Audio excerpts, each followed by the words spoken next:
Hello everybody, welcome to the Wonky Angle where I talk about electronic music, both new and old.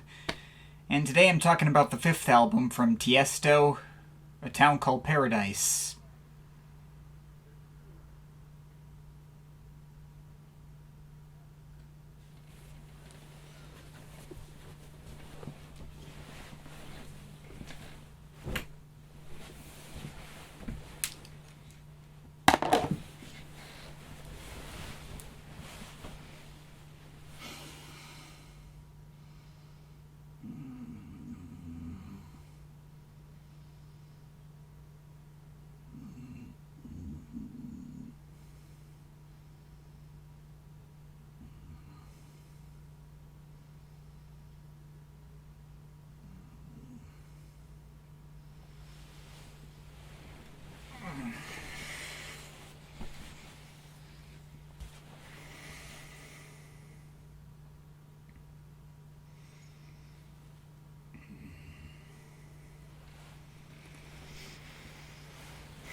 At least Kaleidoscope was more interesting.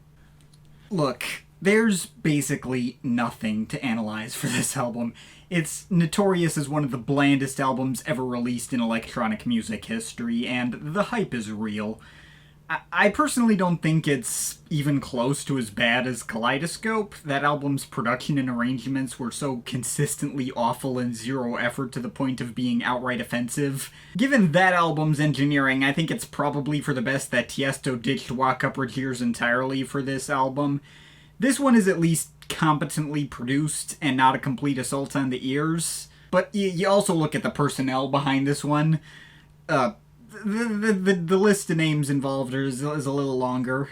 Now sure, this came out in that era where literally all the big commercial trance artists fell off simultaneously and put out their most boring and generic work. But A Town Called Paradise went the extra mile by basically just being an album by Universal Music, putting forward the most boilerplate and flavorless collection of EDM you've ever heard. Absolutely nothing that could be considered notable. Nothing that falls out of line of the most standard EDM pop song formulas. Everything extremely calculated and focus grouped. No singer with any personality, not even Christian Burns or Cruella stand out. Matthew Koma and Icona Pop end up sounding completely identical. No musical choice that could be considered risky. All the drops just rotely played the cliched big melodic lines with no twists. Even all the guitars and pianos on basically every song serve to just make the whole thing feel like mono-genre slop. There's just nothing here at all. Trying to analyze this album is like trying to analyze my wall here. Except at least this has this big crack in it, and that's something of interest. That said, again, I don't think this album isn't as bad as Kaleidoscope.